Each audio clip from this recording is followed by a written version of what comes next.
Well, hi folks, I'm back at it again. While I actually upload the previous video to the YouTube section, I thought that since I do have the time, I'll probably chip in one more interesting bit that I would like to share with you. This is something which most people tend to hate and in fact lament being a sales guy. The fact one needs to do a cold call.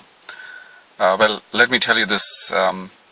It's very interesting because you are definitely going to change your mindset about cold calling after this video, because this is exactly what I felt like you.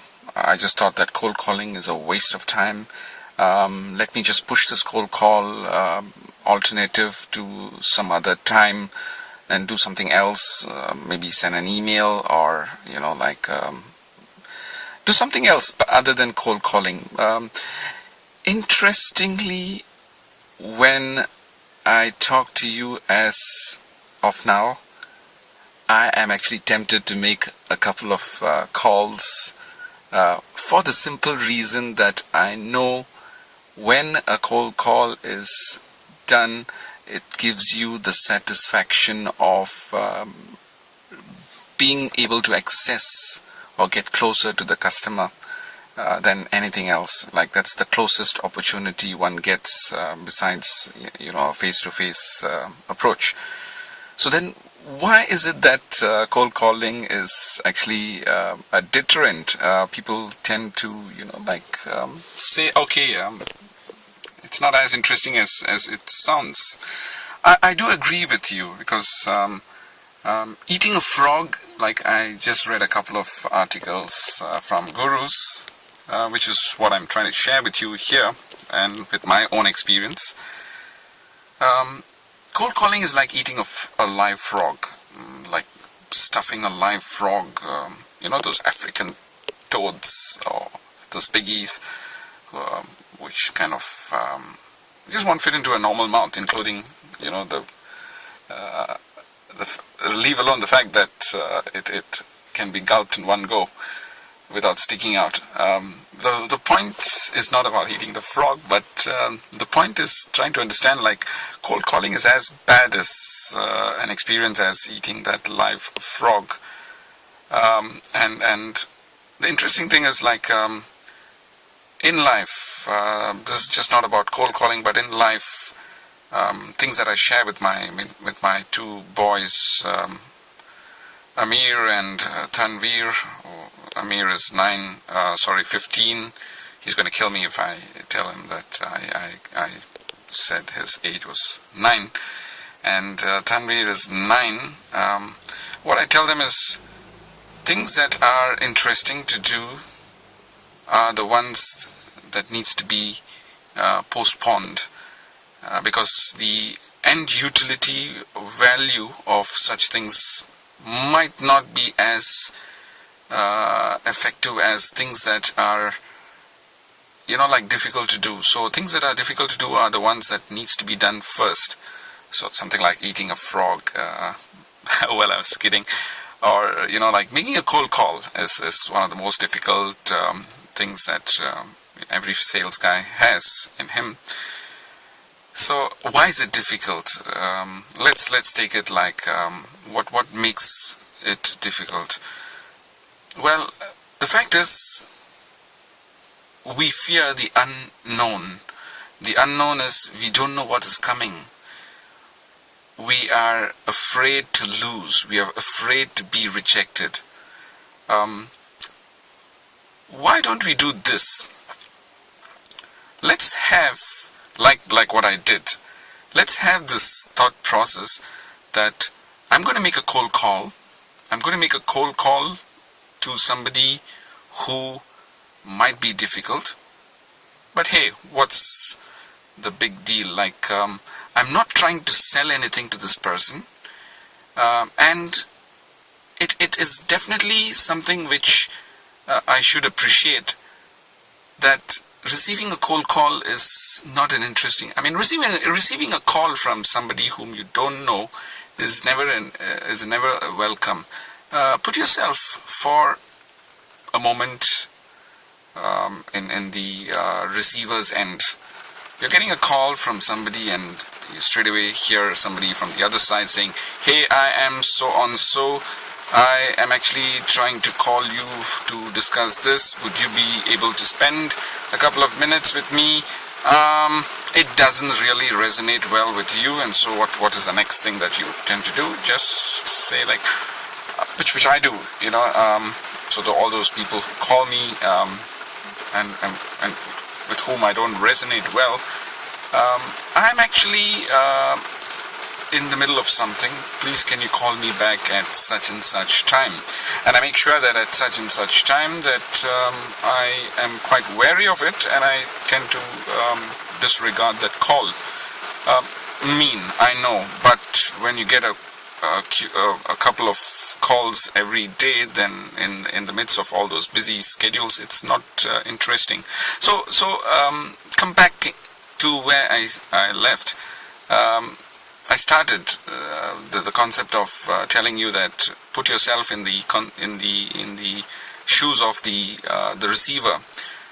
You don't need to get a call from somebody whom you don't know unless somebody tells me, "Hey, guess what? You have won $1 million. Would you like to come and collect it?" What would be the alternative? Like, how do I send this across? Or I have found your wallet, which was actually left unattended. You probably missed it out. So what do I do there? I tend to say like, "Hey, this man means a lot. He makes a lot of sense. Probably I should listen to him." Rather than just saying like, "I'm in the midst of a meeting," I would rather say like, "Can you please go on and tell me more?" Or I'll start engaging with this customer. Now, what is the difference between this kind of a call and a call that says like, "Hey, I'm going to sell you this. I'm doing this. I'm asking you to subscribe for this. I'm asking you to come and attend this." It really doesn't resonate well. Now, what is the next best thing that happens? The call gets a negative, both from the receiver and the guy who makes the call. So the guy who makes the call actually is bound to be rejected for a mere fact that he doesn't seem to add any value to this receiver. And to the receiver, the one who gets the call, it's a sheer waste of time. Like, I don't really feel the urge to entertain somebody whom I don't know and whom I definitely know may or may not even add any value to me. So if we can think very quickly, do a small introspection, how about doing this? Like, whenever we make a cold call, ask yourself, how are you going to add value to this call that you're going to make in such a way that the person at the other end takes notice and probably would be interested in listening to you, or likewise.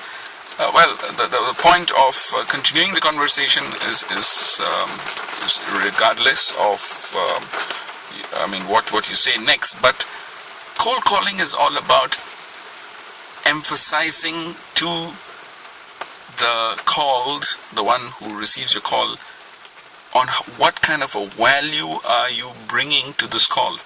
If you are going to bring some value to this call, definitely there will be a good response. So cold calling doesn't really become something that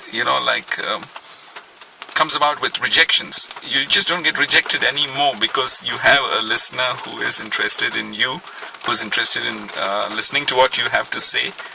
So why not just convert that cold call into a value call, into something which adds more value to the person who's going to hear you out.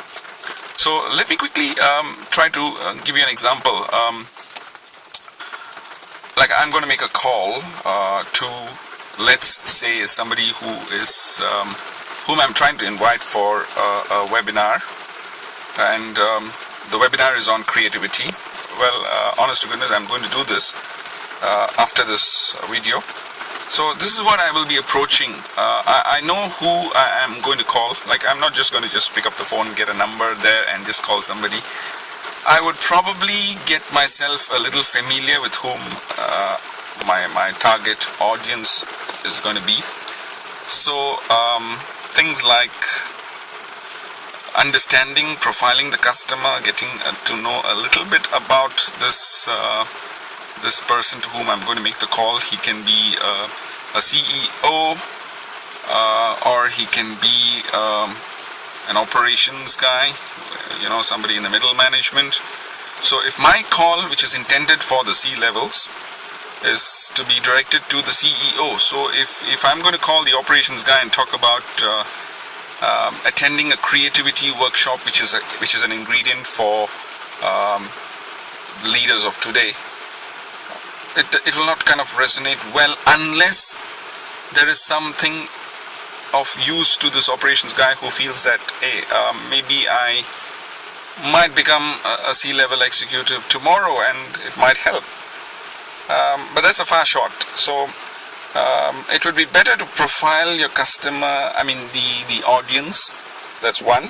So the familiarity breeds, it doesn't breed contempt, but the familiarity breeds a little bit of coolness, comfort in the caller. That's me. So I'm going to call, let's say, a CEO, and now the CEO probably